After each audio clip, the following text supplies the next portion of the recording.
Hollywood TV.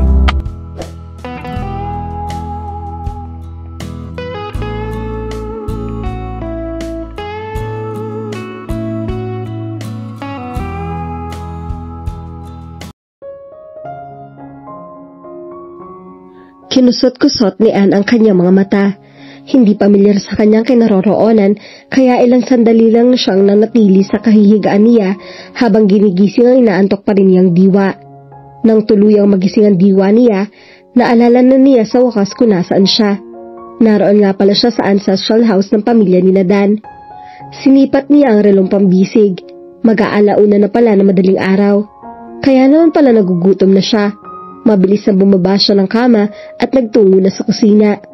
Tulog na ang lahat ng tao roon, kaya tahimik na tahimik ang paligid at mga malakas na hangin lang ang hampas ng alon ang naririnig.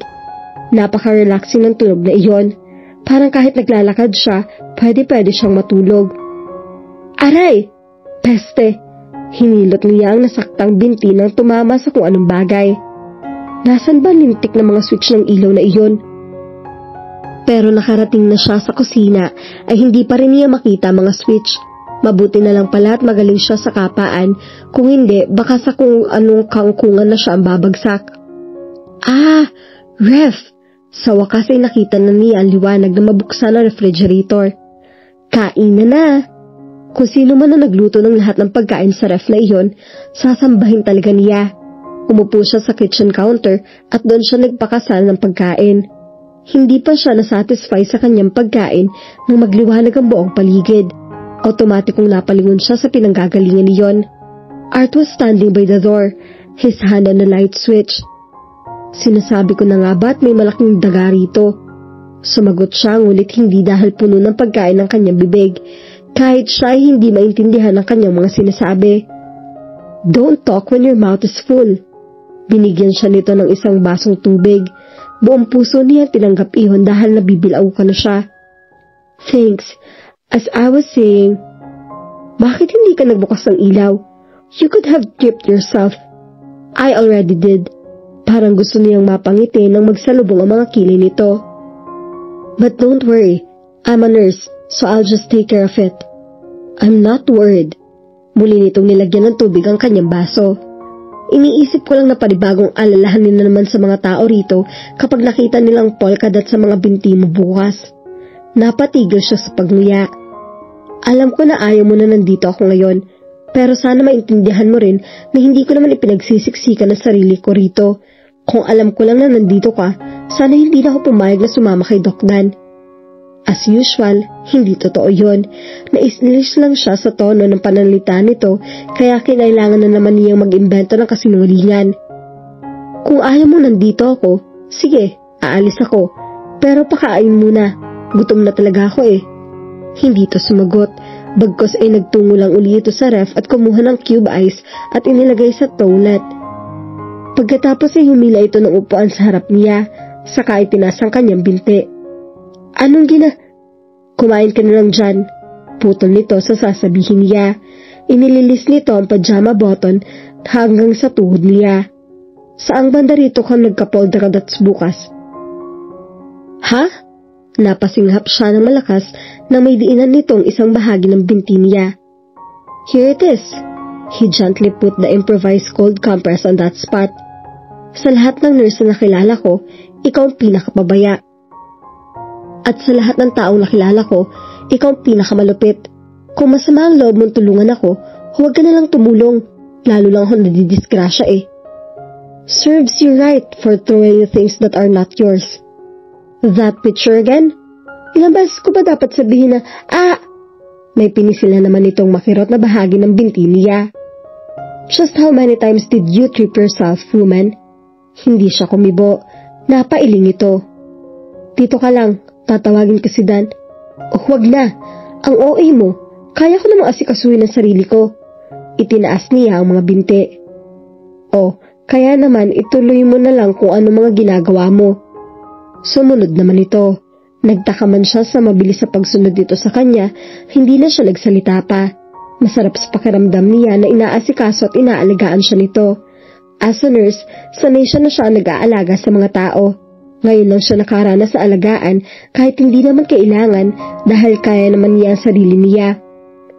Kahit kailan na hindi ko sinabi na gusto kong umalis ka, wika nito maya-maya. Ayoko lang na pinakikaalaman ng mga pribadong bagay sa buhay ko. You're just a guest here, so stay as a guest. I'm just a guest, huh? By the way, how's your arms? Nangangali pa ba rin ba? Hindi niya masundan ang mood nito. Minsan, bigla na lang ito magagalit sa kanya, pero kasunod na yun ay parang nag-aalala ito sa kanya at aasikasuhin siya. Tulad na lang ngayon, this guy was making her head spin. Medyo nangangalay pa rin, pero kaya ko nang igalaw kahit papaano. Pagkatapos mong kumain, hihilutin ko liya mga braso mo. It's for my sake. Huh? I felt guilty for making you carry those heavy baskets. Hindi ako makatulog kaya para mawala ang usig ng konsensya ko at matahimik na ako, kailangan kong gumawa at gumaling kaagad. Tiningala siya nito. Napalunok siya nang wala sa oras nang makita ang paraan nito ng pagtitig sa kanya.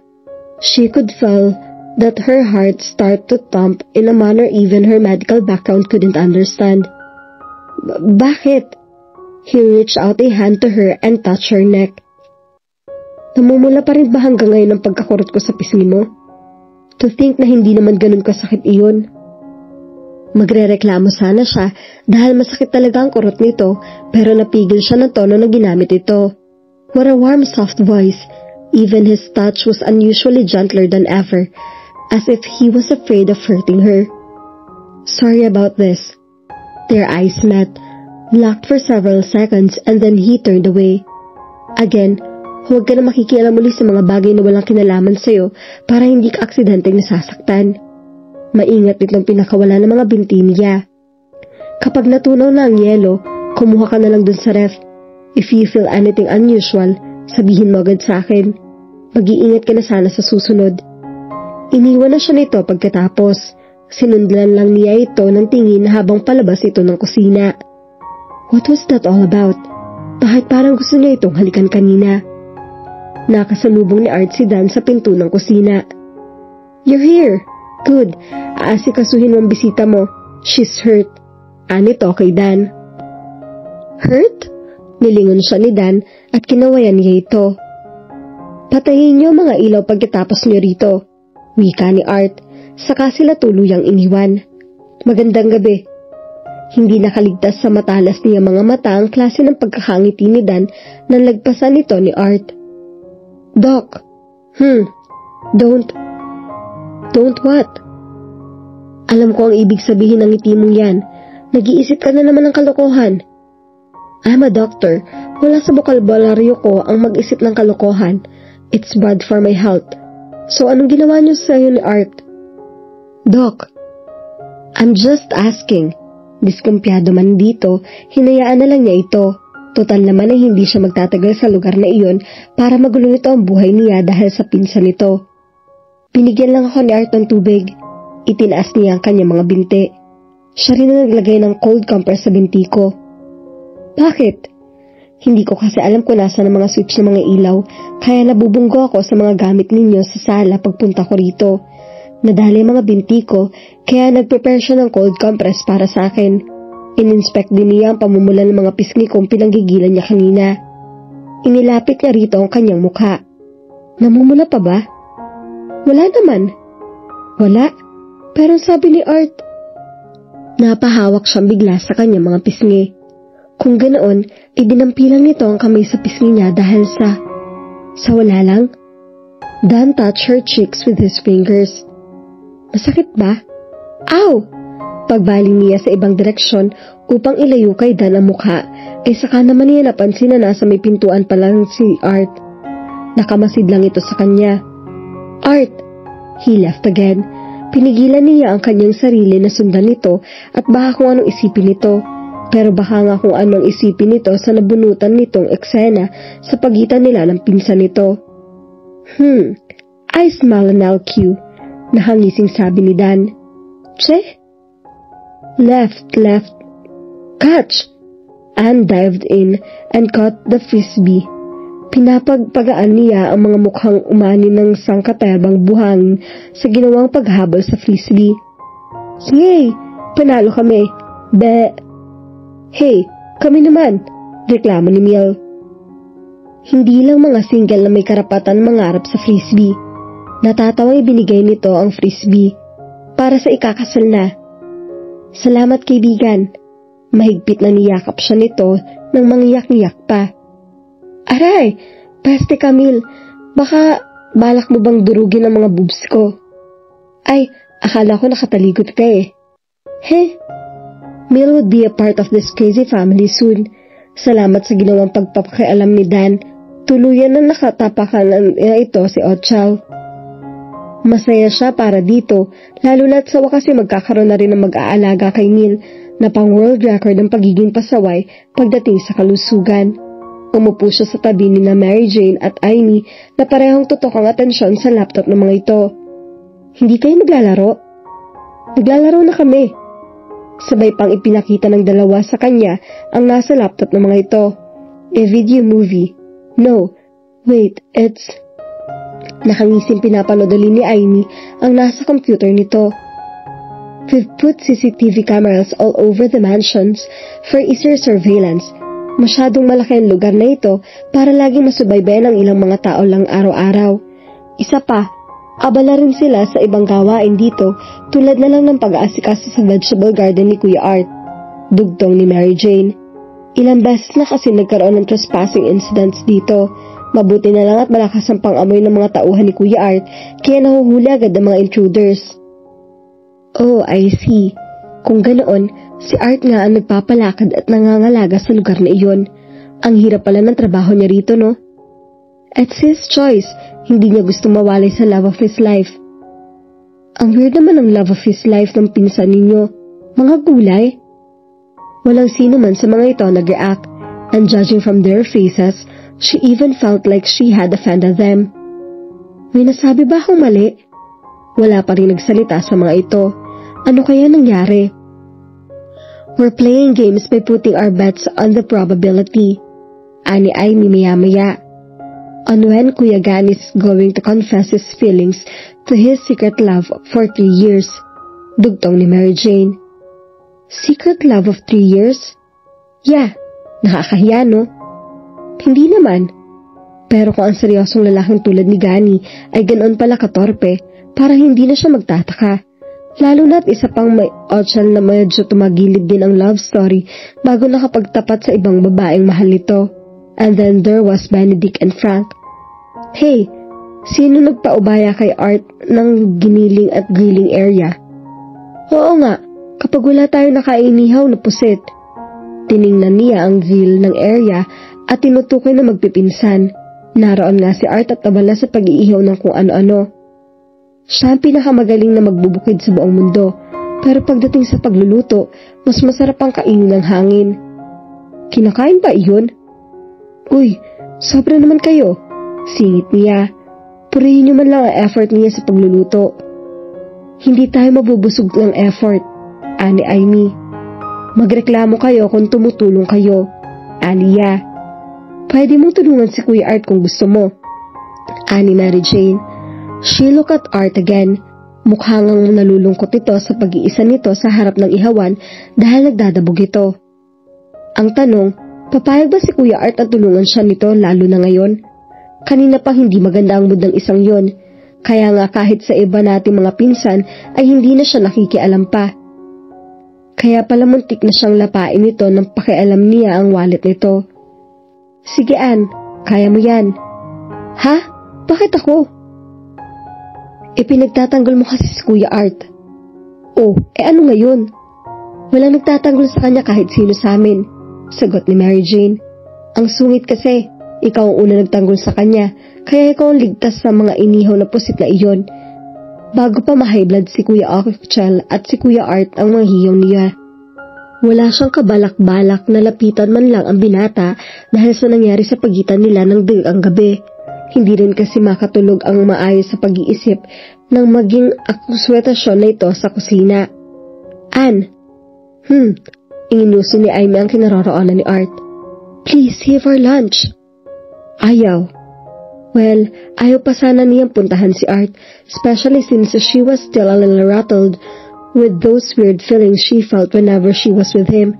Pero maya-maya rin ay tumayo siya at saka nilapitan si Art. Kailangan mo ba ng tulong? Tanong niya rito nang makalapit na siya. No. Ang sungit. Kailangan mo ng tulong? No. Dumulas ang hawak nitong pusit at nahulog iyon sa kahibuhanginan. Kailangan mo ng tulong? Hindi nga. 3 beses pang nahulog ang pobreng pusit. Nagpatuloy siya sa pagtatanong ko bakit kailangan nito ng tulong. Kung naging kanta lang siya, siguradong may last song na syndrome na ito. Will you just leave me alone? Anito nang harapin siya nito ng hawak ang pusit. Hindi ko kailangan dito ng tulong mo, kaya manhimik ka na lang sa isang tabi. Better yet, doon ka kay Dan, at baka siya ang may kailangan ng tulong. Daig pa nag-aandropos na sabi nito. Hindi siya manhid para hindi tablan sa paraan nito ng pagtataboy sa kanya. Mas matindi ang dating sa kanya ng hinanakit at nararamdaman niya kaysa sa mga nakaraang pagtataboy nito sa kanya. Tila gusto niyang maiyak. Alam mo, kung nagsiselos ka sa nakita mo kagabi sa amin ni Doc Dan, pwedeng sa iba mo ibaling ang inis mo at huwag sa kawawang pusit. Dinampot niya ang pusit nang dumulas uli iyon sa kamay nito. And what made you think I'm jealous? Dahil para kang yung pamangkin ko kung magselos. Mind you, she's just 5 years old.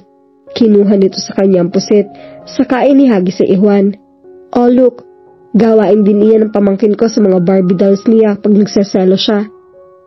Nanggigigil na pinukpok nito, nagliliyab na apoy. Masama talaga at pipla nito. Lalayasan na talaga niya ito nang magsalita ito. Iwan mo na ako rito, nakakaistorbo ka. Masungit na sabi nito. That seemed to irritate her the most. It made her feel as strange in her heart. May gusto ka ba sa akin, Art? Kanina, nagsiselos ako. Ngayon naman may gusto ako sa'yo. You're really funny, aren't you? Not really. Bakit masama ba ang magkagusto ka sa akin? O magkagusto ko sa'yo? Natigilan ito sandali. It seems like it doesn't.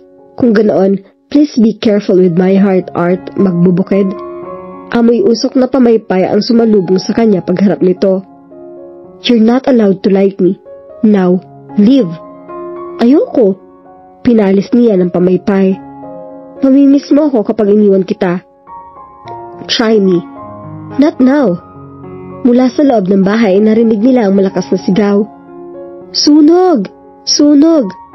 Another moment and Madal, Ganis Sakitari ran out of the house and scooped a handful of sand before running back to the house again. Hala! Sunog daw! Pinigilan siya ni Art sa braso na magtangka siyang sundan si Madel. Stay here! Ibinigay nito sa kanyang ginagamit itong pamaypay. Bantayan mo ang inihiyaw ko at huwag na huwag kang papasok ng bahay kung ayaw mo ikaw ang ihawin ko.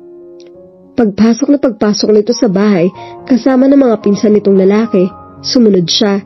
Wala siyang balak na hayaan nitong utusan siya kapag ganoong mainit ang ulo at masakit ang puso niya.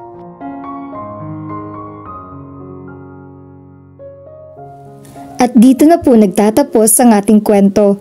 Sabay-sabay po nating abangan ang susunod na kabanata. Maraming salamat po. God bless and stay safe.